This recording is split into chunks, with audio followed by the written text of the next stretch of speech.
live TV. We now come to Prime Minister's questions. Gareth Bacon. Number one, Mr. Speaker. Minister. Mr. Speaker, I can tell the House today that it is my intention to return on the first day after the half-term recess to present our strategy for living with COVID.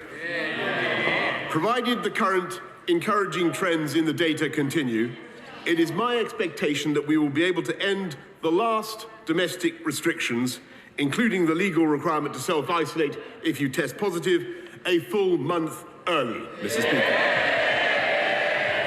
Mr. Speaker, this morning I had meetings with ministerial colleagues and others. In addition to my duties in this House, I shall have further such meetings later today. Gareth Bacon. Mr. Speaker, the Northern Ireland Protocol has frustrated business, is undermining the Belfast Agreement and is restricting the free movement of goods and people within our United Kingdom. What action will my right honourable friend, the Minister for the Union, now take to reunite the United Kingdom and uphold the interests of all residents, including those living in Northern Ireland? Prime Minister. My honourable friend is quite right, because the protocol does not require, contrary to the way it is being applied by our friends, it does not require that all foods and all medicines and all plants should be systematically checked in the way that they are, Mr. Speaker. And we must fix it, and with goodwill and with common sense, I believe we can fix it, Mr. Speaker. But if our friends don't show the requisite common sense, then of course we will trigger Article 60. We now come to the Leader of the Opposition, Keir Starmer. Thank you, Mr. Speaker. Was the Business Secretary right to say that fraud is not something that people experience in their day-to-day lives? Prime Minister. Mr. Speaker, of course this government and this country despises those who defraud people, and that's why we crack down on fraudsters, Mr. Speaker. And we've strengthened our anti-fraud task force, who are bringing forward an economic crime bill, Mr. Speaker. But we also attach huge importance to tackling neighbourhood crime and crimes of violence, Mr. Speaker. And I'm very pleased that those crimes are down 17%, Mr. Speaker. Keir Starmer. Mr. Speaker, the Prime Minister's answer's got a big hole in it. We've had lockdowns for the last 2 years. 2 crimes that people could commit were online fraud and throwing parties. As far as I can see, the numbers for both of those have gone through the roof. But I was asking the Prime Minister about the 14,000 cases of fraud a day. Many older people duped out of hard-earned savings. And the Business Secretary casually suggests on TV, don't worry, it's not real crime. There's a crime gang in Manchester, Mr. Speaker, nicking cars and shipping them around the world, all financed by COVID loans from the taxpayer. And what's the Chancellor's response? Write off £4 billion in losses and block an investigation by the National Crime Agency. His cabinet turning a blind eye to scammers. Is it any wonder that his anti-fraud minister realised no one in government seemed to care and threw in the towel? Prime Minister. No, Mr. Speaker, because what we're doing is tackling crime across the board. And that's why we're investing more in tackling fraud, Mr. Speaker, but we're also tackling the neighbourhood crime that is of such massive psychological damage to people in this country, tackling knife crime, tackling burglary, tackling crimes of violence in the street, Mr. Speaker, with tougher sentences, which they voted against, by the way, Mr. Speaker, and putting more police out on the street, Mr. Speaker. And the reason we're able to afford it, Mr. Speaker, is because we have a strong economy and we're coming back strongly from COVID, and that is thanks to the big calls that this government got right. Keir Starmer.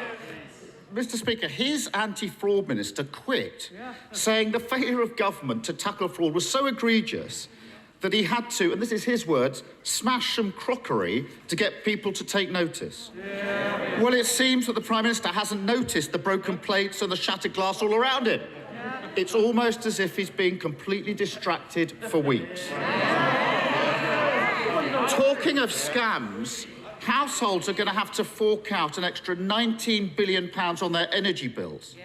The government is insulting people's intelligence by pretending it's giving them a discount. But it's not. It's a con. A buy now, pay later scheme, a dodgy loan, not a proper plan. Mr. Speaker, he shakes his head. So let me put this in language you might understand. When his donors give him cash to fund his lifestyle and tell him he has to pay it all back later, are they giving him a loan or a discount? Mr. Speaker, our plan to tackle the cost of living is faster, more efficient and more generous than anything that they have set up, Mr. Speaker. We've lifted the living wage by record amounts. We've cut the effective tax for people on universal credit, Mr. Speaker, and we're now setting out a fantastic plan to help people with the cost of energy, Mr. Speaker. And it is more generous and more effective than anything Labour have set out. And the only reason we can do it's £9.1 billion, Mr. Speaker. It's huge sums that we're using to help people across the country. And the only reason we can afford it, Mr. Speaker, is because we have a strong economy, the fastest growing in the G7, as I think I may have pointed out to the right honourable gentleman last week, and not just last year, but this year as well. Mr. Speaker, the Prime Minister clearly hasn't got the first clue what the Chancellor's signed him up to.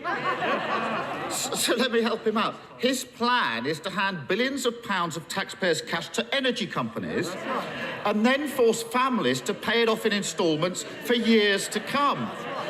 If it sounds like he's forcing people to take out a loan, and it looks like he's forcing people to take out a loan, isn't it just forcing people to take out a loan? We are giving people in Band D council tax, A to D council tax valuations across the country. That is 27 million homes. We're giving them the equivalent of a £150 rebate off their council. Their offer is for £89, Mr. Speaker. Ours is faster, more generous, and more effective. And what they would do. And you know, this is a global problem, Mr. Speaker, caused by the spike in gas prices. But what they would do is clobber the oil and gas companies right now with a tax that would deter investment in gas just when this country needs gas, Mr. Speaker, as we transition to green fuel. It would be totally ridiculous, and it would raise prices for consumers. Mr. Speaker, I was always worried that the Prime Minister wasn't one for reading terms and conditions, didn't understand what the Chancellor signed him up to, and he's just confirmed my worst fears. There is an alternative. But order. Can I just say, if you want to carry on outside. I am not having this perpetual noise coming from the front bench. Secretary of State should know better, and I expect better, and I certainly don't need to put up with it anymore. Keir Starmer. Mr. Speaker, there is an alternative. He could stand up to his Chancellor, tell him to support families rather than loading them with debt. Tell him to look at those bumper profits of oil and gas giants. Shell's profits up £14 billion this year. BP's profits up £9.5 billion this year. Mr. Speaker, every second of the day, they've made £750 extra profit from rising prices.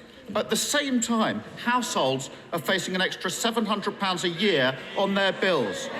Why on earth is this government forcing loans on British families when they should be asking those with an unexpected windfall to pay a little more to keep household bills down?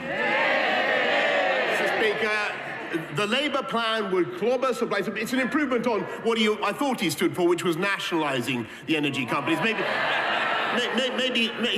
he's dropped that one now. I can't tell whether he's dropped that one or not. But, Mr. Speaker, what he would be doing, maybe he has. What he would be doing, Mr. Speaker, is hitting the energy companies at precisely the moment when we need to encourage them to go for more gas, Mr. Speaker, because we need to transition now to cleaner fuels. And what this government is providing is £9.1 billion worth of support. It's more generous than anything Labour is offering. And I just repeat my point. The only reason we can do it is because we kept our economy moving in those hard times. when they took the wrong decisions. And we came out of lockdown in July, Mr. Speaker, when he opposed it last year. And we kept going over Christmas and New Year when they opposed it, Mr. Speaker. And that's why we have the fastest growing economy in the G7, not just last year, but this year as well, as I never tire of saying. He can bluff and bluster all he likes. The reality is this. On top of the Tory tax rises, on top of the soaring prices, the loan shark Chancellor and his unwitting sidekick have now kicked up a buy now, pay later scheme. It leaves taxpayers in debt, while oil and gas companies say they've got more money than they know what to do with.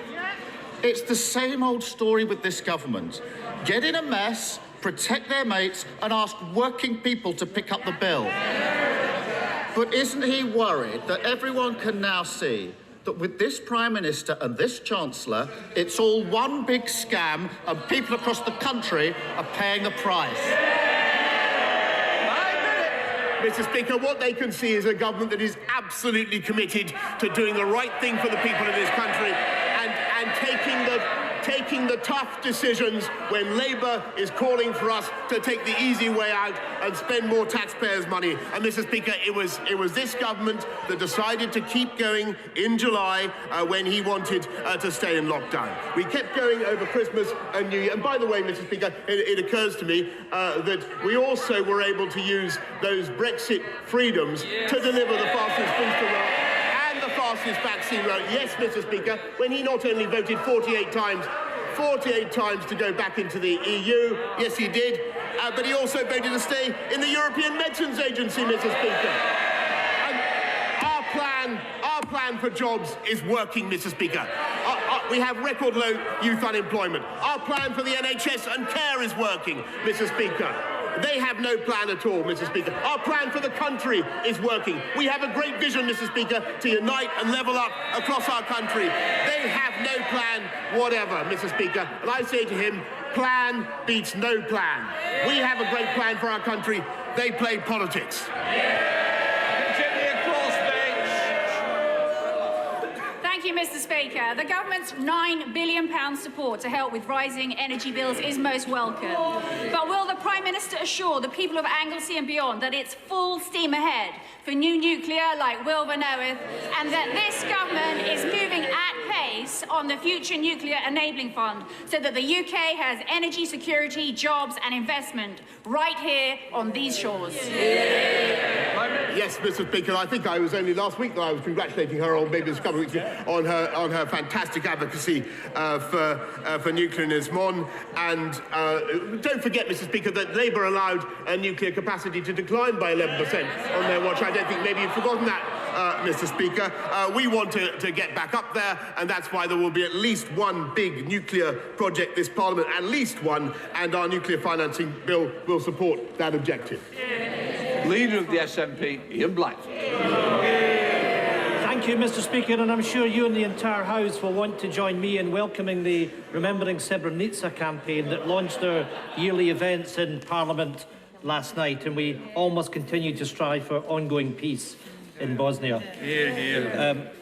Mr. Speaker, the flurry of changes in Downing Street over the last few days is a sight to behold. It's amazing how much energy this Prime Minister can sum up when it comes to saving his own skin. But whilst he's been busy rearranging the deck chairs, in the real world, people continue to be punished by the Tory cost of living crisis. Yesterday, Open Democracy found that as a direct result of the Chancellor's national insurance hike, nurses will, on average, take a £275 year pay cut in April.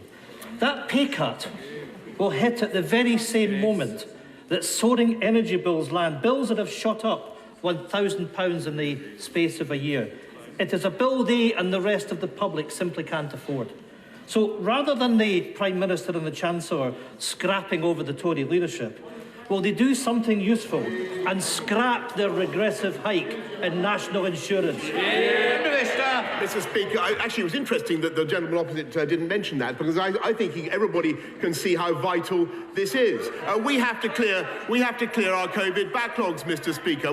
We have 6 million people already on the waiting list. I'm afraid that will go up. And we need to be recruiting the staff now. That's why we're recruiting 50,000 more nurses. There are 11,000 more this year than there were last year. And to his point, Mr. Speaker, we've increased the starting salary for nurses by 12.8%, in addition to the bursaries and other help that we give them. We value our nurses, we love our NHS, and we're paying for it. In Blackburn.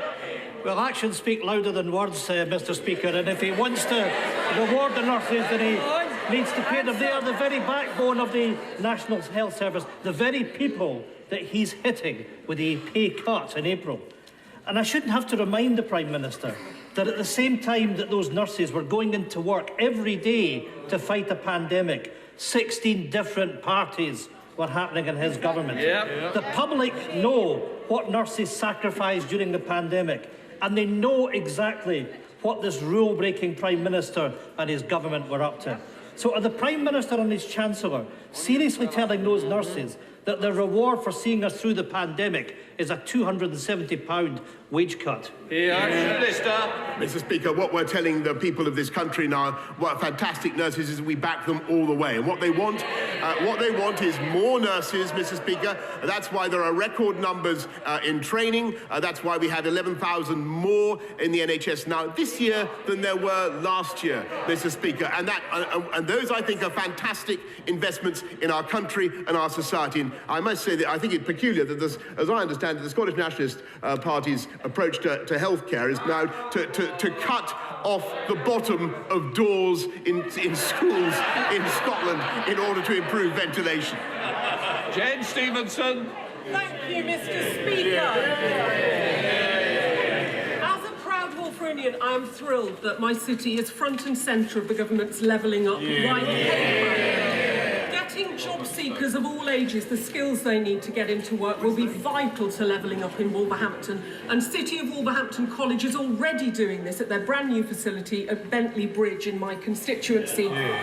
Will the Prime Minister join me in congratulating the college, and also will he meet with me and my honourable neighbour and friend, preferably at Wolverhampton College, so we can discuss how more job seekers can get access to skills, and potentially through the City Learning Quarter and that final bit of funding that we need. I congratulate my honourable friend for Wolverhampton. She is truly a modern-day Lady Wolfruna, Mr. Speaker, and she's completely right that Wolverhampton and the Black Country were at the heart of the first industrial revolution, and they're at the heart of the current 21st century green industrial revolution. And I'm very glad that since April 2020, we've seen 125,000 starts to sector-based work academy programme, partly at least thanks to her lobbying and her support. And wild horses, Mr. Speaker, won't keep me away from Wolverhampton.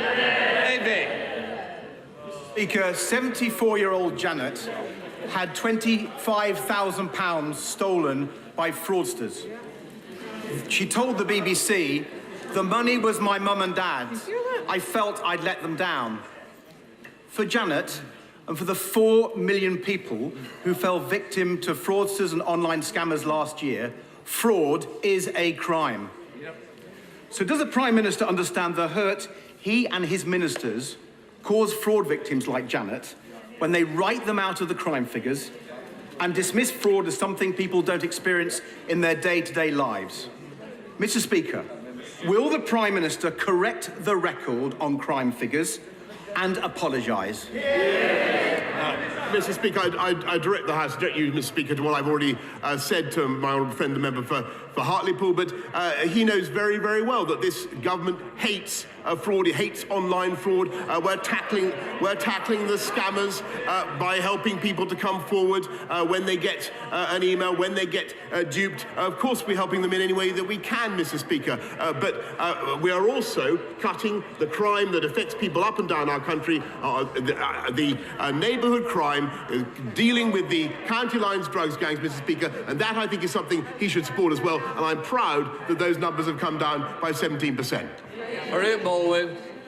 Thank you, Mr. Speaker. It's wonderful news that the first in-person Commonwealth Heads of Government meeting for 4 years will take place during Her Majesty's Platinum Jubilee.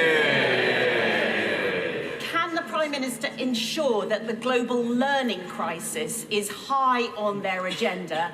And will he ask his amazing diplomats to ensure that every leader in the Commonwealth signs up to the Kenyatta Declaration on Education? I thank her very much, thank my right honourable friend very much, everything she does to support education for girls. I think 12 years of quality education for every girl in the world is probably the single most transformative thing we could do to improve the world. And I remember working with my friend Uhuru Kenyatta on the declaration, and we will certainly ensure that everybody at the Commonwealth signs up to it.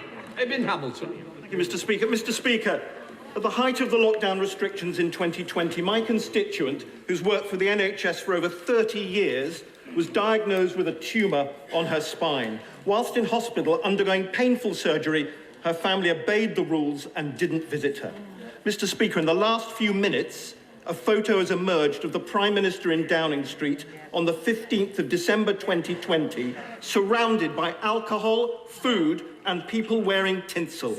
It looks a lot like one of the Christmas parties he told us never happened. So for the sake of my constituent and the sacrifices she made, will the Prime Minister be referring this party to the police, as it's not one of the ones already being investigated? Prime Minister.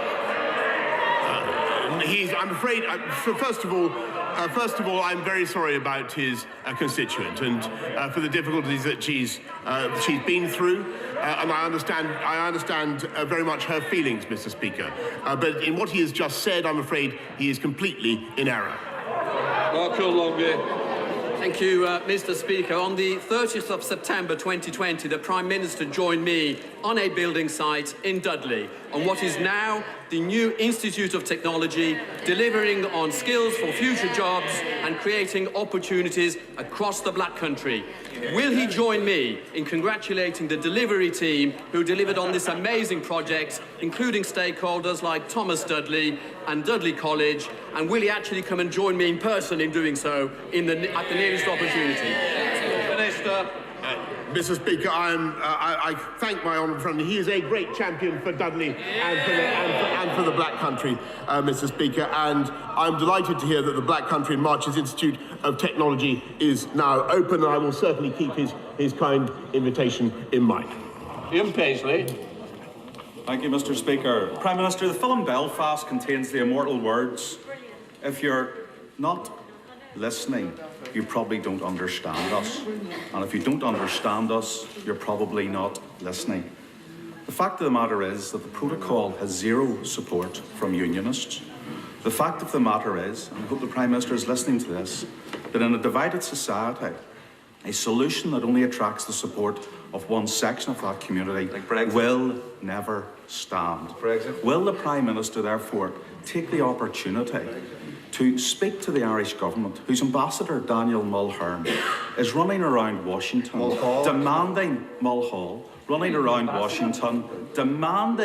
demanding further implementation of the protocol on the basis that it will bring further checks upon the people of Northern Ireland? Does the Prime Minister accept that he has now the responsibility to bring forward a solution that unites the people of Northern Ireland and bring forward a solution that saves the union that has been undermined by it? Yes, Mr. Speaker. Well, I agree with him completely that there must be a solution that commands cross-community support. And at the moment, Mr. Speaker, there is no doubt that the balance of the Good Friday Agreement is being upset by the way the protocol is being operated. And we need to fix it, Mr. Speaker. And that's what we're going to do. And if our friends won't agree, then, of course, we will, as I said earlier on, of course, we will implement Article 16. Geoffrey Clifton-Brown. Thank you, Mr. Speaker. Rather than a compulsory windfall tax so favoured by the opposition, would my right honourable friend take an alternative view, summon a high-level meeting with the oil and gas companies with the aim of a voluntary agreement to bring more oil and gas onto the wholesale market to reduce oil and gas prices to help hard-pressed people deal with the cost of living problems. Well, Mr. Speaker, I thank my right honourable friend very much for that suggestion, which I think is an interesting one and an ingenious one. The oil and gas companies create hundreds of thousands of jobs in the UK, and they're very, very important to our economy. I will do what I can to take forward his request for a meeting with them, but I just remind the House that we've frozen fuel duty, Mr. Speaker, 12 years in a row, saving people £15 in their cost of filling up their tanks compared to 2010. Ruth Jones. Thank you, Mr. Speaker. I understand the Prime Minister has been heard singing "I Will Survive" in recent days. I would suggest that he would be better off singing "Careless Whisper" instead, because, Mr. Speaker, in 2017, Nazanin Zaghari-Ratcliffe was condemned to an extended prison sentence in Iran because of the careless words of this Prime Minister. Now, in 2022, this week, my friend, the Leader of the Opposition, was hounded by thugs outside this Parliament because of the careless, disgraceful words of this Prime Minister. So will the Prime Minister do the decent thing? Will he reconsider his words, repent and resign? Mr. Speaker, I don't think that she should either let the thugs and yobs who bullied and harassed the right honourable gentleman off the hook any more, because they are culpable, any more than she should let the Iranian government off the hook, Mr. Speaker, because they are culpable. Thank you very much, Mr. Speaker. Since 2017, referrals for children's mental health has gone up by 60%. Eating disorders amongst young girls have gone up by 400% since lockdown. And we know that social media companies play a huge part in this. Given that social media platforms like TikTok are providing crack for kids in terms of adult content, negative imagery and addictive algorithms, will my right honourable friend consider implementing a 2% levy on social media companies, which would raise £100 million to fund mental health resilience programmes for children? Mr. Speaker, I know my right honourable friend has campaigned on this issue assiduously, and he's quite right about the psychological damage that social media can do, and I've heard what he's had to say recently about TikTok. We will see what we can do to address all these issues in the forthcoming online harms bill. Thank you, Mr. Speaker. Mr. Speaker, Bradford is UK's youngest city and has the 10th largest city economy with a GDP of 11.6 billion and is bidding to be the capital of culture. Now it comes out that no detailed analysis of the long-term economic benefits of investing in Bradford and the North through the integrated rail plan was carried out. This government failure has robbed Bradford of £30 billion worth of growth over the next 10 years. When is the Prime Minister going to match action to rhetoric and on levelling up and give Bradford the investment it deserves? Prime Minister.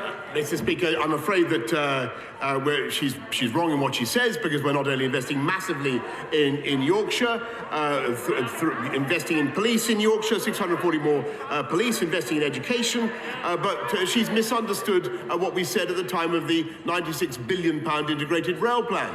Because what we are saying is that we will look at ways in which we can ensure that we protract the eastern leg of high-speed rail from north of Birmingham on the eastern leg to Bradford. What we're not doing is coming up with a scheme before we've decided exactly what to do and how to fund it. But we are not ruling it out, Mr. Speaker. Stuart Anderson. Mr. Speaker. I served my country with pride in the Royal Green Jackets.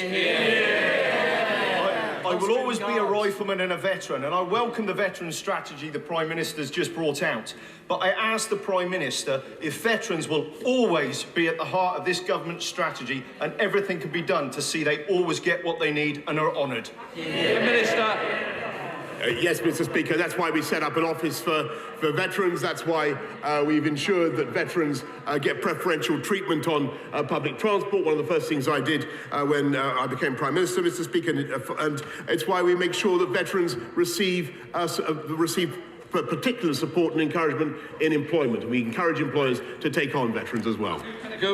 Thank you, Mr. Speaker. In the panic Downing Street staffing reshuffle at the weekend, the Prime Minister appointed to a senior role a man who recently lobbied the government on behalf of Huawei Technologies, a hostile state vendor that this House legislated to exclude entirely from our country's 5G networks.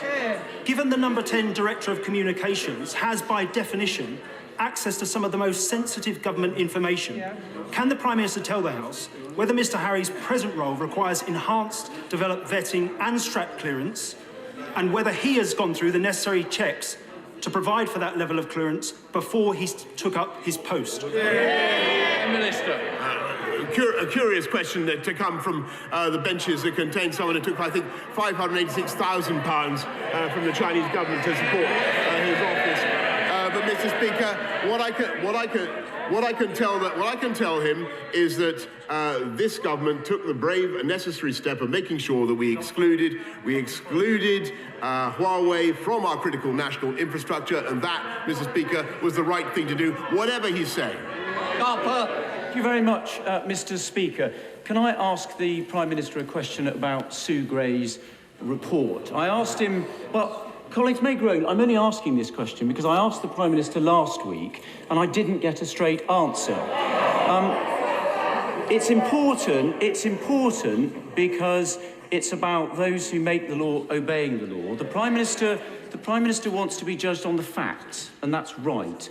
So can I ask him to commit at the dispatch box that upon conclusion of the Metropolitan Police investigation, will he ensure that Sue Gray's final report is published immediately and in full? Prime Minister. Mr. Speaker, with great respect to my right honourable friend, I do believe I answered that last Monday, but or whenever it was, possibly last Wednesday as well. But I'll repeat for the benefit of the House that as soon as all the inquiries are concluded, I will immediately publish in full whatever Sue Gray gives me. Tulip Siddiq. Thank you, Mr. Speaker.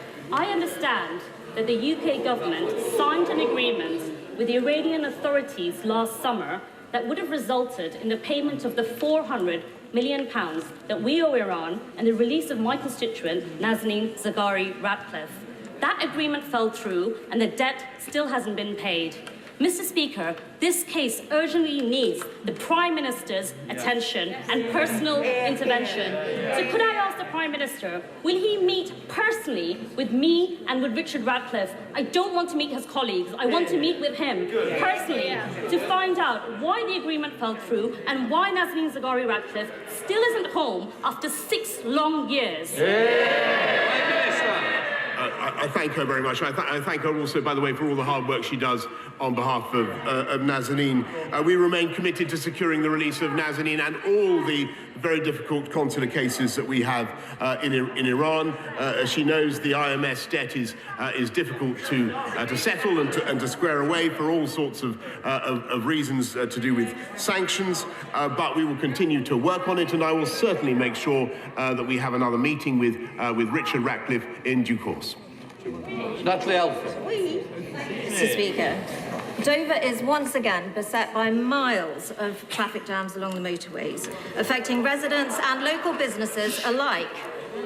Not because of Brexit, but because of Brussels bureaucracy and red tape.